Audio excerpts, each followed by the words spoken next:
Throughout the Andrew Jackson administration, the years 1829 to 1837, Democratic President Andrew Jackson made it his primary goal to make sure the privately owned Second Bank of the United States does not get rechartered, aside from his goal to remove the Indians. The first bank, originating from Alexander Hamilton's financial plan in 1791, quickly expired in 1811.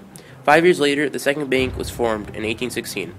During the Jackson presidency, the bank was run by Nicholas Biddle, a man who favored the Eastern, wealthy, uncommon man merchants.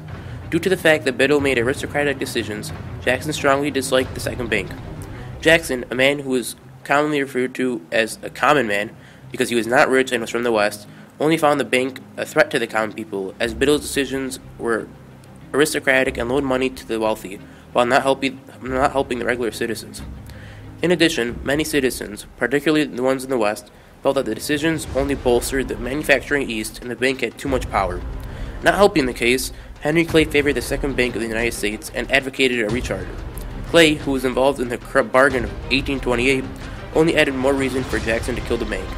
Now catching on to Jackson's idea to kill the bank, in 1832, Nicholas Biddle asked Congress for an early recharter for the bank. Kentucky Senator Henry Clay, favoring the bank, attempted to convince Congress to recharter the bank, but Jackson quickly vetoed the recharter.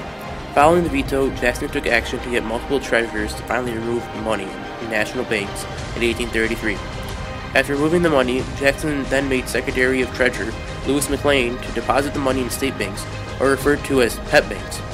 By withdrawing the money, the second bank couldn't keep itself together, as the bank was funded by the tax revenue from the federal government, and it no longer had money.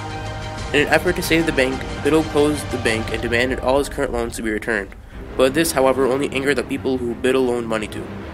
Eventually, Biddle panicked from demanding all these loans, and the bank only shrunk even more, as not all the loans could be repaid. Following the shrinking of the bank, the political party Whigs formed under Senator Daniel Webster and Senator Henry Clay.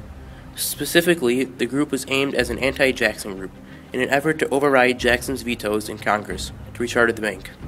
However, the group could not get enough members to override Jackson, and their goal quickly dissolved. As pet banks grew in size due to their wealth increasing, they began loaning money to speculators who speculated land in the western half of the United States. However, as many of the speculated land began to decrease in demand, many of the speculators panicked and began quickly dropping their price, but to find nobody buying the land. As banks heard about this, they began recalling their loans to speculators, only to find them without the money. As a result of this, the Panic of 1837 occurred, indirectly because Jackson killed the National Bank. Had Jackson not destroyed the National Bank, the pet banks would not have been there to loan the money to the speculators. President Jackson was a strong opponent of Indian tribes. On May 28, 1930, President Jackson signed into law the Indian Removal Act. Congress passed this to relocate the Indian tribes living east of the Mississippi River to lands west of the Mississippi. Although the act did not order the removal of the Indians, it did allow the president to negotiate land exchange by treaties with tribes living within boundaries of the states. The Removal Act would benefit the white settlement and allow the country's citizens to live in former Indian lands. This included certain southern states such as Florida, which recently acquired by the Spanish. Most white Americans supported the Removal Act, especially Southerners who were eager to expand southward. Expansion southward would be good for the country and the future of the country's economy. This would introduce the later production of cotton in the South. The Trail of Tears started in 1831 when 5 civilized tribes were relocated from the southeast to the center of America. This land was Oklahoma. The forced migration lasted until 1838 when finally the Cherokee were removed. The Cherokees were led by U.S. General Chief John Ross and were forced to move to Indian Territory in winters of 1838 through 1839. More than 17,000 Cherokees marched from their homes to Oklahoma. Many Indians died on the trail because of famine or disease. At the time, there was reported to be sightings of gold in Cherokee territory in Georgia, which caused whites to rush into Indian lands. Besides the land that the tribes obtained, they also received a large sum of money from their sale of eastern territories. This money was a considerable part of the revenue for the tribes, and it was used by their legislatures to support schools and government. One method the Indians used to try to assimilate with whites was large-scale farming, Western education, and slaveholding. Overall, Andrew Jackson's Indian removal treatments were brutal, harsh, and will ever be a scar on his presidency. Tension rapidly increased between Mexicans and Texans over issues such as slavery, immigration, and local rights.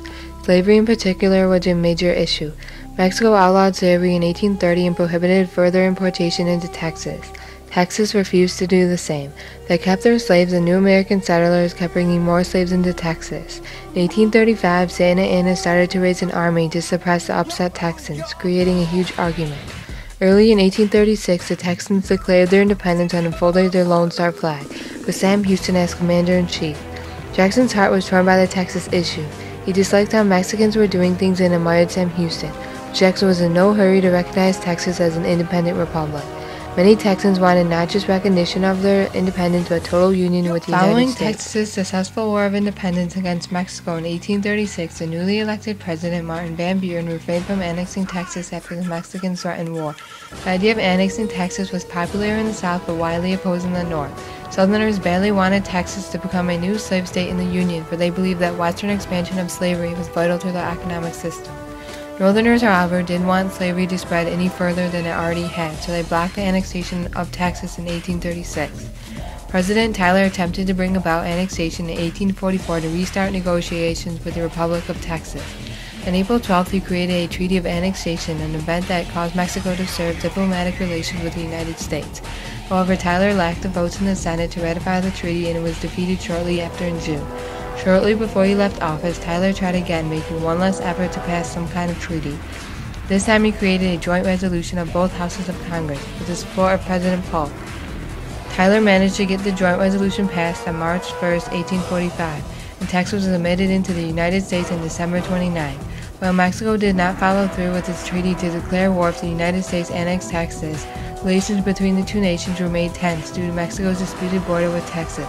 According to the Texans, they argued that the border extended to the Rio Grande River. However, the Mexicans argued that the border only extended to the Nucleus River, several miles north of the Rio Grande. This was a major cause of the Mexican War. Formerly known as a war hero, Andrew Jackson was elected to the presidency in 1828. He was born on March 15, 1767, in the Waxhaw area. He is a military hero for his victories against the Creek Indians at the Battle of Horseshoe Bend and his defeat of the British at New Orleans. In 1828, Jackson defeated John Quincy Adams, and in 1832, Jackson defeated Henry Clay. Andrew Jackson's presidency revolved around the nullification crisis and the bank war. He was also the first president to use the spoils system. Andrew Jackson wiped out the Adams-Clay administration and rewarded his support with jobs in office. Men known to support Jackson were appointed to high positions. For example, despite warnings, Samuel Swartwout was appointed to Collector of the Customs of the Port of New York, and he left 9 years later with accounts that were $1 million short. The Tariff of Abominations came along with a great deal of opposition. Even Vice President John C. Calhoun opposed it. He even spoke out against it in the South Carolina Exposition. Therefore, the citizens called the tariff null and void in the state of South Carolina.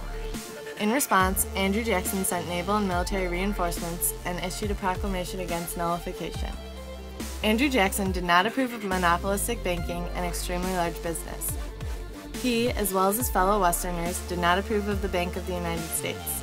Therefore, when Henry Clay sent a recharter bill through Congress in 1832, Jackson followed up with a veto regardless of the fact that it had been declared constitutional in the Supreme Court case of McCulloch v. Maryland. Jackson decided to weaken the bank by removing federal deposits and placing them in the state pet banks.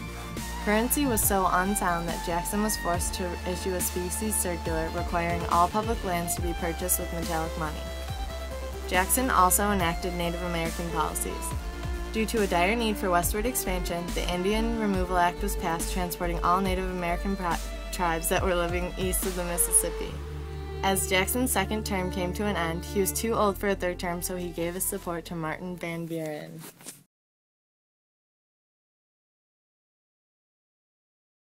The Tariff of 1828 was a protective tariff passed by Congress to protect the industry in the North.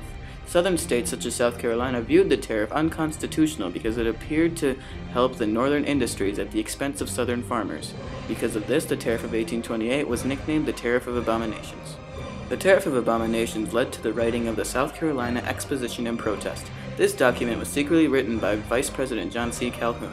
It stated that the tariff was unconstitutional because of how it favored the northern markets. It also said that South Carolina would secede from the Union if the tariff would not be repealed. In an attempt to ease tensions, Congress passed the Tariff of 1832. This tariff slightly decreased the effects of the Tariff of 1828, but was still widely opposed by South Carolina. In fact, South Carolina created the Ordinance of Nullification, which declared both the tariffs of 1828 and 32 null and void within South Carolina borders. This began the nullification crisis. In response to the ordinance, President Jackson enacted a proclamation against South Carolina. This sent naval ships and a threat of government ground troops to enforce the tariff. Due to Jackson's continuing support for the tariff, John C. Calhoun resigned from the vice presidency and ran for a seat in the Senate where he could make a bigger impact on the tariff issue. The tariff issue was resolved a year later by the Compromise Tariff of 1833. This tariff was proposed by Henry Clay and John C. Calhoun as a resolution to the nullification crisis. It was adopted to gradually reduce the rates of the Tariff of 1832 as well as the Tariff of Abominations. Along with the Compromise Tariff came with the Force Bill. This piece of legislation was set as a part of Jackson's proclamation of South Carolina. It gave the president more power to collect duties and allowed him to use the force of the military to do so. Overall, the nullification crisis was a critical point in the timeline displaying the relationship between the North and South. The Tariff of Abomination showcased the biased government and how it favored the North over the South. The nullification crisis was one of the indirect factors that led to the Civil War.